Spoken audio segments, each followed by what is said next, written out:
In South Korea, imagine stepping onto a subway car where everyone is silent. No music, no phone calls, not even whispers. Stunning graphics reveal rows of commuters, all immersed in peaceful quiet.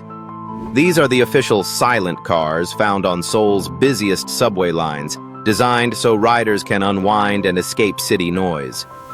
Announcements remind passengers to keep it hush, creating a tranquil bubble in the chaos.